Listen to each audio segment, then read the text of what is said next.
Un peu de sommeil vous remet de bien des choses. J.R.R. Tolkien. Bonjour à tous et bienvenue dans ce 34e épisode d'Electron Penseur.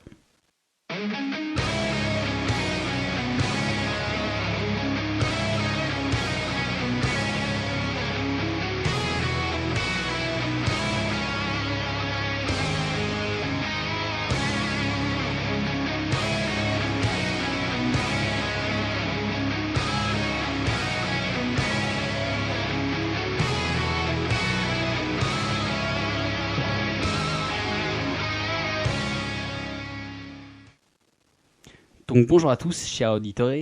Si vous nous rejoignez ici, sachez que cet épisode il fait partie d'une petite mini-série qui s'intéresse aux 4 différents chronotypes qui s'appliquent de manière générale à toute la population.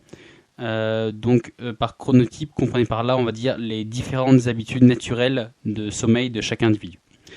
Donc là c'est le 3e épisode de cette petite série. Donc après avoir vu dans un premier temps les dauphins, c'est-à-dire les petits dormeurs, et les lions, donc les lève-tôt. Aujourd'hui, nous allons nous pencher sur l'avant-dernier des chronotypes, à savoir les ours. Donc, comme pour chaque fois maintenant, vous commencez à me voir venir, d'abord l'animal. Parce qu'à chaque fois, vous voyez, c'est pas anodin, on choisit l'animal par rapport aux habitudes de sommeil. Donc, l'animal. Donc, dans la nature, l'ours, c'est un animal qui s'adapte très bien à son environnement et surtout même aux saisons. C'est-à-dire qu'il peut être actif de jour comme de nuit et ensuite passer des mois en hibernation juste à dormir. Donc on va dire en dehors de cette période d'hibernation de relative inactivité, du coup il peut manger et chasser à toute heure. Et on va dire que visiblement son horloge biologique, elle en a rien à foutre quant aux heures de repas ou de sommeil. Voilà, il peut passer quasiment 10 heures ou courir toute la nuit pour chasser ou autre. Et après refaire encore la même chose la journée et pouvoir dormir 10 heures après. Voilà, donc vous l'aurez compris, si on devait résumer ce chronotype en un seul mot, ce serait adaptation. Et parce que, en fait, finalement, donc maintenant pour le chronotype, donc les ours ce sont souvent des personnes, on va dire, avec un grand besoin de sommeil. Des 4, c'est celles qui en ont le plus besoin. Donc on va dire entre 8 heures et 10 heures, mais voilà, souvent c'est même plus de 8 heures, qui est un peu la moyenne. Donc eux, c'est même plus proche de 10 heures. Donc du coup, ils peuvent, même s'ils ont un grand besoin de sommeil, ils peuvent très facilement s'adapter. Donc on va dire, tantôt dormant au rythme du soleil, tantôt vivant la nuit et dormant le jour. Voilà, ils ont une très bonne, on va dire, de manière générale, leur chronotype, il est un peu défini comme, on va dire, suivre le rythme du soleil. Mais en contrepartie, voilà, il s'adapte très bien. C'est le genre de personne qui, même s'il fait la fête toute la nuit, il peut dormir toute la journée d'après sans avoir aucun problème de mal dormir parce qu'il y a de la lumière ou autre. Lui, il s'en fout. Voilà. Techniquement, c'est un peu le genre de pote qu'on a qui dort contre l'enceinte en soirée. Voilà, qui lui, il en a rien à faire. Si ses heures de sommeil elles tombent là, il s'endort, il n'a pas de souci. Donc dans nos sociétés actuelles, en fait, les ours, ils ont un certain avantage dans le sens où ils sont très adaptables. Et qu'à la rigueur, on va dire les horaires décalés ou les horaires changeants, c'est pas un problème pour eux parce que du coup, même s'il leur faut plus d'heures de sommeil et qu'on leur enlève une partie, c'est pas grave, ils pourront les rattraper plus tard ou dans la journée, il n'y a pas de souci. Donc en fait, cependant, on va dire que cette totale adaptation, pour pas dire anarchie même, elle comporte certains défauts, comme notamment le fait d'avoir des coups de barre un peu n'importe quand dans la journée, comme je vous l'ai dit, voilà, pour reprendre l'exemple de notre pote qui dort contre l'enceinte, alors qu'il faudrait pas, quoi. Donc du coup, en fait, le problème, c'est que comme ils ont beaucoup d'heures de sommeil, et ben du coup, vu qu'on va dire que la société, elle les bride un peu, en leur laissant pas toutes leurs heures de sommeil, du coup, ils ont des coups de barre un peu souvent en plein après-midi, parce que voilà, leur corps, il dit wow. Moi, j'ai eu que 7 heures cette nuit, il m'en manque 3, on va finir par les rattraper. Et donc, du coup, en plus de ce besoin d'heures de sommeil, ils ont aussi un élément qui est très distinctif, c'est qu'ils ont très souvent faim. Et en fait, pour cette dernière raison, c'est notamment parce que on va dire que les ours, de manière générale, ils ont souvent tendance à prendre du poids. Donc, on va dire, d'une part, à cause des repas aléatoires et d'autre part, à cause du long temps de sommeil. Donc là, vous allez me dire, déjà, de où tu parles de trucs alimentation, comment on a dévié jusque-là, et justement quel rapport avec le sommeil. Alors en fait, on a dévié jusque-là parce que, on va dire, c'est une généralité, on va dire que les études elles montrent que souvent les gens qui ont besoin de beaucoup d'heures de sommeil, ils ont tendance, à avoir dans leur période d'éveil, à avoir très souvent faim, à vouloir faire des gros repas ou autre. Et donc du coup, en fait, souvent ils ont tendance à prendre du poids plus facilement. Et en fait, finalement, c'est logique. Donc, le rapport avec le sommeil, c'est qu'en fait, c'est logique qu'ils aient tendance à avoir plus faim et à prendre plus facilement du poids, parce que l'organisme, quand même, il faut qu'il se prépare à quasiment passer presque 10 heures sans manger, juste à dormir. Donc du coup, il est obligé de stocker. Donc du coup, l'organisme, il est pas fou. Donc c'est ces deux éléments. Donc la première, c'est le fait de manger un peu n'importe comment. On va dire que d'un point de vue digestif, ça le perd un peu, donc c'est ce qui fait qu'il a plus tendance à stocker la graisse. Et d'autre part, c'est aussi le fait que votre organisme, il stocke, parce qu'on va dire que la graisse, c'est vraiment le meilleur entrepôt qu'il peut avoir. Et donc du coup, il stocke parce que on va dire qu'il est prédestiné pour se dire, peut-être que je mangerai pas avant 10 bonnes heures, donc il faut quand même que j'arrive à supporter la faim ou autre, donc il stocke. Donc après, je vous dis pas non plus que tous les ours, ils doivent nécessairement se mettre au marathon. Non, c'est pas ça en fait que je vous dis. Je dis juste qu'en fait, que la nature finalement, elle est faite pour être optimale. Et que le problème, c'est que comme souvent, elle rentre en contradiction avec notre société moderne. Je sais, là vous me voyez arriver avec mon djembé et tout ça. Mais non, voilà, je vais vous expliquer.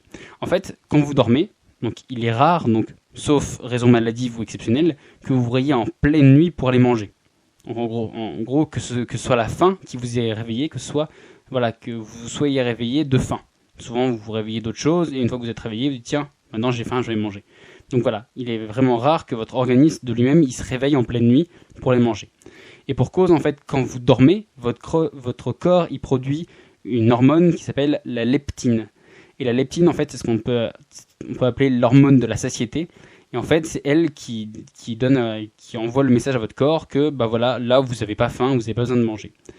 Et donc, du coup, c'est pour ça que, de manière très, très schématique, on va dire, on peut voir sur les grandes pancartes ou autres à l'entrée des salles de sport, ou que sais-je, que finalement, on maigrit en dormant. Donc, c'est, on va dire, pris au premier degré, on pourrait se dire, si je me couche, mon corps, il va brûler l'énergie pendant que je dors. Non, en fait, c'est pas ça. Votre corps, il dépense pas tant d'énergie que ça pendant qu'il dort. À la rigueur, c'est vraiment minime. Mais à la rigueur, en fait, pendant qu'il dort, il produit en plus grande quantité cette hormone. Et en fait, comme on l'a dit, cette hormone, c'est une hormone de satiété. Donc, plus vous dormez, plus vous produisez cette hormone, et moins elle vous donnera faim. Donc, même surtout de gras, parce qu'à la rigueur, elle influe aussi pas mal, sur les besoins en glucides ou autres. Donc du coup, plus vous dormez, en fait, quand vous dormez longtemps, vous maigrissez, mais indirectement. Parce que vous maigrissez parce que votre corps il produit plus de leptine, et donc du coup vous avez moins faim, et surtout moins faim de gras au cours de la journée, et donc du coup par votre conséquence vous mangez moins, donc du coup vous avez tendance à maigrir. Voilà. Donc du coup ce petit aparté fait, vous allez voir maintenant que ça a du sens, parce que comme on a dit, finalement les ours ils ont souvent faim. Et donc du coup comme on l'aura dit, c'est logique parce que en théorie, j'ai bien en théorie, leur corps il se prépare à affronter une nuit de 10 heures ininterrompue par la faim grâce à la leptine. C'est-à-dire que pendant 10 heures, leur corps il va produire la leptine pour dire te réveille pas, mais en contrepartie, quand il va se réveiller, il va dire bon, maintenant là j'ai faim, il n'y a pas de souci. Et du coup, c'est exactement le même principe dans la nature. Pourquoi les ours ils se gavent avant l'hiver? Ils se gavent avant l'hiver parce que leur corps il fait des réserves, des stocks pendant le moment où ils sont éveillés pour pouvoir survivre quand ils seront endormis. Et donc du coup, là, vous me voyez venir avec mes gros sabots et mon djembé de critique de la société moderne. Et du coup, en fait, il est rare dans la société actuelle de pouvoir faire des nuits complètes de 10 heures. C'est à moins que vous vous couchiez, à 19 heures le soir, et en sortant du boulot finalement, et que vous vous réveillez le lendemain matin juste avec le réveil juste pour partir. Donc du coup, il est rare de pouvoir faire des nuits complètes de 10 heures. Et donc du coup, en conséquence, en plus de cet apport énergétique de base, c'est-à-dire que pour les ours qui, on va dire, ont une petite tendance à vouloir manger plus, parce que leur corps il se prépare à stocker pour pouvoir la nuit, et en plus de ça, les ours ils vont avoir encore plus faim du fait qu'ils n'ont pas réussi à avoir toutes leurs heures de sommeil. Et comme ils n'ont pas eu toutes leurs heures de sommeil, ils n'ont pas produit leur stock idéal de leptine. Et donc du coup, le fait qu'ils manquent de la leptine, quand ils se réveillent, ils ont en plus de leur faim naturelle, ils ont en plus cette espèce de faim de glucides que leur corps leur réclame en disant pour la peine, c'est un peu ils se vengent, tu vas pas me donner mes heures de sommeil, pour la peine, moi je vais manger pour essayer de me rattraper. Et donc du coup, c'est souvent à cause de ce principe de cause et effet, donc plutôt qu'une espèce de fatalité des ours qui c'est les mecs un peu en ermite qui dorment toute la journée et qui mangent sans s'arrêter. Et en fait, c'est plutôt cette espèce de cause à effet, c'est vraiment le fait qu'ils aient pas toutes leurs heures de sommeil qui est souvent responsable de leur prise de poids. Donc attention, même si vous pouvez pas dormir 10 heures d'affilée, finalement les ours, rassurez-vous, c'est pas grave. Parce que comme on l'a dit au tout début, vous êtes adaptable. Donc finalement vous pouvez dormir peut-être 8 heures la nuit, puis 2 heures dans la journée, ou même encore vous pouvez avoir la capacité d'accumuler une dette de sommeil sur le court terme. Donc on va dire par exemple à l'échelle d'une semaine. On peut pas, voilà, c'est pas un chargeur non plus, vous pouvez pas dire je dors 4 heures toutes les nuits et puis dans un mois je dormirai 20 heures sans m'arrêter. Non, on va dire à l'échelle d'une semaine. Donc du coup, vous pouvez il peut vous manquer des heures pendant la semaine que vous rattrapez le week-end, notamment par exemple en faisant des nuits gigantesques ou en dormant 13 ou 15 heures pendant le week-end. Donc du coup, c'est un peu, vous avez aussi cette adaptabilité qui plus ou moins qui préserve votre santé mentale en vous permettant quand même d'essayer de rattraper vos heures de sommeil par-ci par-là. Donc finalement, gardez juste à l'esprit, juste pour vous avez en plus on va dire chacun a les petits avantages et les inconvénients. Il n'y a pas vraiment de panacée éternelle pour chaque chronotype. Donc du coup, dites-vous bien que votre avantage c'est que vous pouvez dormir, on va dire quand vous voulez, et finalement le sommeil c'est un peu finalement l'image du chargeur n'était pas si loin. Vous pouvez finalement récupérer votre sommeil assez facilement. Mais en contrepartie, attention, parce que votre corps, il a tendance à stocker naturellement de l'énergie, donc naturellement, de la graisse ou autre. Et en plus, ce phénomène-là, il risque d'être amplifié du fait que l'organisme, il n'a pas réussi à recouvrer toute sa dette de sommeil. Donc attention, comme d'habitude, ici, je mets pas de jugement de valeur. Hein, je dis pas, les ours, ils vont grossir ou autre. Non, c'est pas du tout ça. Je dis juste que, du coup, c'est juste un constat de fait, quoi. C'est si vous avez besoin de beaucoup d'heures de sommeil, donc du coup vous êtes probablement un ours, et que du coup vous les avez pas tous, non, en plus de cette, on va dire, habitude de devoir manger un peu plus, c'est même pas une habitude de devoir manger un peu plus, c'est que c'est logique, votre corps il faut qu'il stocke, parce que si par rapport à un dauphin qui va dormir 5 heures, ou finalement 5 heures d'inactivité, c'est un peu 5 heures sans manger, c'est un peu ce qui sépare, on va dire, le repas du matin de celui du midi. Et là, pendant 10 heures sans manger, si vous mangez à midi, c'est comme si vous mangiez avant 22 heures ou 23 heures le soir. Donc vous voyez, votre corps, faut qu'il tienne suffisamment longtemps. Donc du coup, c'est logique qu'il essaie de stocker. Et en plus de ce stock, en plus, il a le problème de, s'il lui manque ses heures de sommeil, du coup, il a cette espèce de dette en leptine qui fait que, il a encore plus tendance à vouloir réclamer encore plus à manger. Donc du coup, on va dire, c'est un peu l'espèce de, je sais pas, tenez-en juste compte. Attention, c'est ça, on va dire, ça c'est votre point faible. Il y en a d'autres où, comme les dauphins ou autres, ça peut être le fait qu'ils sont un peu névrosés ou un peu solitaires parce qu'ils sont tout seuls le matin.